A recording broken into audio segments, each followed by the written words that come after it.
이태원 참사 이 일로 인해서 두려움으로 호소하는 분들이 굉장히 많이 늘고 있습니다. 심리적으로 충격받으신 분들 많죠. 유가족 분들은 너무나 큰 충격에 빠지셨을 거고, 당시에 그 현장에 계셨던 분들, 또 현장에 계시지 않았지만 신문과 방송으로 이 사건 사고 소식을 접하고 매일 뉴스를 보시는 분들까지 심리적으로 어려움을 겪고 계시는 분들이 많은 것 같은데, 그런 국민들의 트라우마 어떻게 극복할 수 있는지 전문가 모시고 얘기 좀 나눠보겠습니다.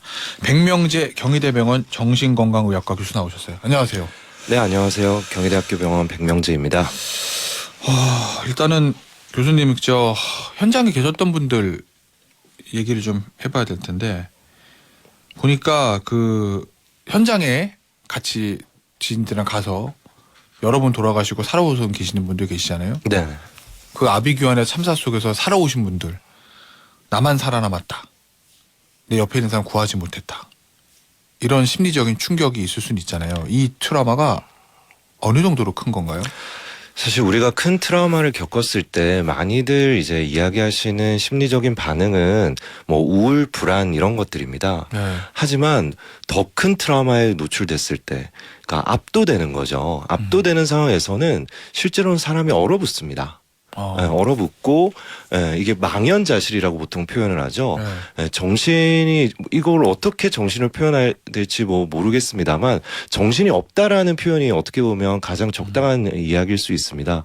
이런 분들은 멍하다 이런 얘기들을 많이 하시는데요. 실제로 현재 아직도 실감을 못하는 분들이 계시지 않을까 싶기도 합니다. 당시에 이제 현장에 계셨던 분들이요. 네.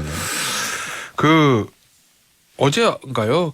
기사에도 좀 보도가 됐는데, 그 용산 소방소장이 언론 브리핑할 때 브리핑 자체는 굉장히 좀 침착하고 베테랑다운 브리핑을 했는데, 손이 이렇게 덜덜덜 떨리는 모습들이 이제 포착이 돼서 그 네티즌들이 저 베테랑도 이 참사에 대해서 저렇게 좀 긴장과 두려움이 있구나라는 글들이 올라온 것 같고, 이 현장에 출동했던 경찰이 한 분이라도 더 살리지 못했다, 더 죄송하다, 이렇게 블라인드에다 글을 올렸다고 하는데, 블라인드 커뮤니티에. 이 프로들이잖아요. 네. 현장에 계신 구조인력들. 네. 이분들이 겪는 트라우마도 우리 일반인 이상으로 굉장히 큰가요? 네, 그럴 거라고 생각합니다. 말 그대로 베테랑 분들이시죠. 네. 예, 언제나 이런 그 트라우마 상황에 노출되는 분들인데, 그 이태원 그 당시의 상황은 우리나라에서 이런 적이 있었을까요? 특히 또 중요한 것은 젊은 분들이 또 많이 돌아가셨지 않습니까? 특히 소방관분들이나 경찰분들이 그런 부분을 더욱더 안타까워할 것 같고요. 사실 그 살리지 못한 거에 대한 그 자책, 이런 것들은 어떻게 보면 인간이라면 누구나 이렇게 좀 겪을 수 있는 이런 반응이라고 생각도 드는데요. 사실 지금 그 사고 이후에 그 수습에 대해서, 그때 당시의 대처에 대해서 국민들이 그 누구나 뭐라고 하시는 분들이 없죠. 어떻게 보면 그 구조하신 분들이 무슨 잘못이 있었겠습니까? 이런 인간으로서 당연하게 느낄 수 있는 자연스러운 그런 미안함, 내가 조금 더 잘했으면 뭔가 결과가 달라졌을까? 이런 것과 실제로 죄책감, 이것을 좀 확실히 구분하는 것이 그분들한테는 조금이라도 도움이 되지 않을까 생각합니다. 그 구조인력뿐만 아니라 그 현장에 계셨던 분들 중에서도 불안감이나 무서움, 공포 이런 것도 있지만, 진짜 나만 살아나왔다, 내가 잘했으면 내 옆 사람, 내 친구 구조할 수도 있었을 텐데, 그런 자책감에 휩싸이실 수는 있는데, 실질적으로 그분 때문에, 살아 돌아오신 분 때문에 다른 희생자가 돌아가신 건 아니잖아요. 네, 맞습니다. 그럼에도 불구하고 그런 자책감을 느끼는 거, 이건 어떤 식으로 극복을 해야 되는 거예요? 네. 그 죄책감하고 분리시켜서? 네. 이런 자책감이라든지 안타까운 마음, 뭔가 좀 내가 다르게 행동했으면 달랐을까, 이런 생각들은 자동적으로 머릿속에 떠오르는 거죠. 내 마음속에 자동적으로 떠오르는 겁니다. 하지만 실제로 내가 잘못했느냐, 누군가가 잘못했느냐고 이렇게 생각하는 것을 혼동할 수 있거든요. 네. 그것을 어떻게든 이게 내 마음은 이런 자동적으로 다양한 감정들, 생각들이 떠오르지만 실제로 내가 잘못한 것은 아니다라는 것을 머릿속에 좀 이렇게 좀 붙잡고 있는 것, 그것이 초반에는 매우 중요합니다. 그거는 그럼 주변에 가족이나 친지나 친구들의 도움이 필요하겠네요. 네, 그런 것도 중요하고요. 네. 옆에서도 네. 이것은 네가 잘못한 것이 아니다. 네. 이런 것들을 계속 좀 알려주는 것이 도움이 됩니다. 알겠습니다. 유가족들 얘기 좀 해볼 건데 일단 유가족이 누가 뭐래도 유가족이 아마 정신적 충격이 제일 크겠죠. 사랑하는 가족들을 저는 비극을 떠나보낸 유가족. 네, 맞습니다. 이 젊은 희생자분들이 다 10대 후반, 20대에 들어서 부모님들을 자식을 먼저 떠나보낸 부모님들의 어떤 심리적 충격이나 아픔, 저희가 뭐 그건 가늠할 수 있는 건 아닌데 이분들에 대한 심리 지원, 심리 치료 어떤 지원이 제일 급선무일까요? 사실 지금 현재는 뭐 너무 경황이 없으실 거고요. 아직 장례도 마무리가 안 된 상황이라서 그래서 지금 현재는 어떻게 보면 가족들 지인들이 함께 있는 것이 어떻게 보면 제일 중요하고요. 어느 정도 조금 그 상황이 정리되고 나서는 그때서부터는 이제 심리 지원이 필요한데요. 심리 지원에서 제일 중요한 것은 지속적인 지원입니다. 지속적인 지원. 네네. 그러니까 담당을 하시는 분이 계속 바뀌는 것이 아니라 한 분이 담당을 해서 꾸준히 함께 하는 것이 지금 현재로서는 제일 중요한 부분이라고 생각이 듭니다. 근데 간혹입니다만 유가족이나 이런 분들 중에서 상황 자체가 너무 힘들고 그러니 집에서 나오시지 않고 슬픔에 빠져 계시면서 치료 자체를 들어서 미루는 분들도 계실 수 있는 경우가 있잖아요. 네네. 이 만약에 이런 유가족 분들이 받는 이 심리 치료나 이런 것들을 제때 받지 않게 되면 그럼 추후에 어떤 어려움을 겪고 사실 저희들이 그 이전의 사고들에서도 비슷한 경우가 있었고 데이터가 있나요? 네, 그런 경우가 저희들이 제일 안타까운 경우인데요. 이것이 뭐 상담이나 치료라고 하는 것이 뭐 본인 의사에 반해서 할 수가 없는 거지 않습니까? 그렇죠. 그렇기 때문에 저희들이 어떻게든 설득을 하는 건데요. 뭐 당연하겠지만 가능한 한 뭐 빨리 조금 더 치료적인 개입, 상담이 들어가면 당연히 좋을 것 같습니다. 하지만 그것들을 받아들이는 거에 있어서 이것이 내가 그 사람마다 다 다르거든요.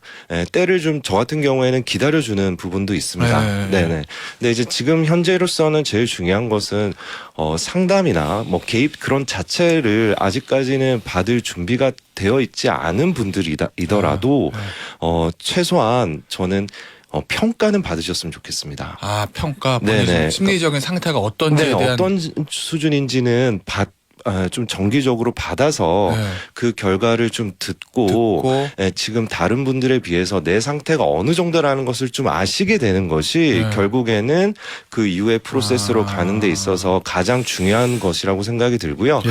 나라에서도 그런 부분을 좀 신경을 쓰고 있지 않을까 싶습니다. 그 유가족 주변 분들이 그래도 뭔가는 해드릴 수 있을 수도 있잖아요. 예를 들면 내가 아주 친한 지인이 이번 사고의 희생자의 가족이다. 뭔가를 위로를 해주고 싶고 도움을 주고 싶은 분들이 계실 텐데 어떤 식의 위로와 어떤 식의 도움이 필요할까요? 사실 이런 경우에 정말 드릴 말씀이 없을 텐데요, 유가족분들한테. 그렇죠, 그러니까 그런 그 비탄에 빠져 있는 그런 지인분들, 가족분들에게 이 같이 있는 것조차도 어떻게 보면 그것도 불안하고 긴장이 되거든요. 우리가 불안하고 긴장이 되면 말이 많아집니다. 말이 많아지다 보면 필요 없는 얘기 혹은 오히려 좀 도움이 되지 않는 이야기들을 하는 경우가 많습니다. 그래서 뭐 이럴 경우에는 내가 이 얘기를 해야 될까 말아야 될까 판단이 안 설 경우에는 오히려 안 하시는 것이 도움이 됩니다. 함께 있는 것 자체만으로도 저는 큰 도움이 될 거라고 생각합니다. 차라리 고민되면 얘기 안 하는 게 맞습니다. 낫다는 말씀이시군요. 우리가 왜냐하면 본인은 그냥 도와주려고 위로하려고 그냥 툭 던진 한마디가 유가족의 가슴에는 이제 비수로 꽂힐 수 있기 때문에 그런 부분 좀 신중하셔야 된다라는 우리 교수님의 말씀이셨고 지금 백명재 경희대학교 병원 정신의학과 교수님 모시고 유가족들이나 그 현장에 계셨던 분들 또 국민들의 심리 치료에 대한 얘기 좀 나눠보고 있는데요. 국민들 중에서도 그런 분들이 계시잖아요. 유가족도 아니고 당시에 현장도 계시지도 않았고 단순히 사고 소식을 언론을 통해서 접하고 SNS에서 영상을 보고 뭐 이런 분들이 대다수인데 사실은 그분들 중에서도 심리적인 충격을 받고 트라우마에 빠지는 분들이 있을 수 있나요? 아, 네, 당연히 있을 수 있습니다. 네. 예를 들면 저도 새벽에 뉴스를 보고 잠을 못 잃었고요. 이제 다음날 어쩔 수 없이 이제 뉴스를 틀어놨는데 뭐 모자이크는 처리되어 있지만 계속 그 장면들이 반복이 되지 않습니까? 예, 그거 자체가 저 스스로도 좀 견디기 힘들었습니다. 물론 건강하신 분들은 뭐 이런 충격에 그리고 안타까움 뭐 이런 것에 이제 느끼더라도 시간이 지나면서 자연스럽게 좋아지실 텐데요. 실제로 정신과 치료를 받는 분들이라든지 심리적으로 좀 취약한 분들은 원래 네네 원래 좀 취약한 분들의 경우에는 이러한 반응들이 좀 더 오래 지속될 수는 있습니다. 그러면 일반 분들 중에서 사고나 소식을 접하고 야 이거 내가 좀 심리적으로 여기 충격받아서도 뭔가 좀 어려운 것 같은 걸 이 PTSD 이 심리적 증후군이라고 하는 이게 나한테 오는 것 같은데 나는 유가족도 아니고 당시 현장에 있지도 않았고 그냥 뉴스만 봤을 뿐인데 내가 좀 뭔가 충격을 받은 것 같은 걸 이걸 스스로 자각할 수 있는 증상은 뭐가 있어요? 우리가 PTSD 증상 뭐 이렇게 말씀을 많이들 하시는데요. 지금 현재는 PTSD라는 용어를 쓰는 것은 적절치 않습니다. 초기에. 그런가요? 네. 지금은 좀 더 정확한 용어는 이제 스트레스 반응인데요. 트라우마 반응, 스트레스 반응인데요. 스트레스 반응. 네. 많이들 아시겠지만 뭐 정서적으로는 우울하고 불안하고 그다음에 그 사고와 관련된 영상의 장면들이 계속 머릿속에 맴돈다든지 이런 반응들 생각해 볼 수 있겠지만 저는 꼭 강조하고 싶은 것은 신체적인 반응입니다. 신체적. 네, 우리의 그 스트레스 반응, 트라우마 반응은 실제로 몸으로 오는 경우가 더 많습니다. 뭐 예를 들면 잠을 못 주무신다든지 소화가 안 된다든지 좀 잘 잤는데도 좀 피곤하고 무기력하다든지 이런 뭐 어디 어깨나 어디가 몸이 좀 아프다든지 이런 스트레스 반응이 몸으로 나타나는 경우가 있기 때문에 좀 더 몸의 반응들을 살피는 것도 도움이 되지 않을까 싶습니다. 몸의 반응 자체가 그러면 그런 반응을 느끼시면 일단은 진료 전이라도 본인의 상태를 확인하는 게 필요하다라는 거는 네네네 그렇습니다. 알겠습니다. 정부에서 지금 그러니까 정부는 아니고 일부 의견에 따르면 이 심리 치료가 필요한 분들이 최대 1만 명까지도 나올 수 있다 뭐 이런 의견도 일부 있는 것 같던데 네네. 보도되는 거 보면 교수님도 이 의견에 동의하시나요? 1만 명 모두가 다 치료가 필요한 분들이라고 생각하지는 않습니다.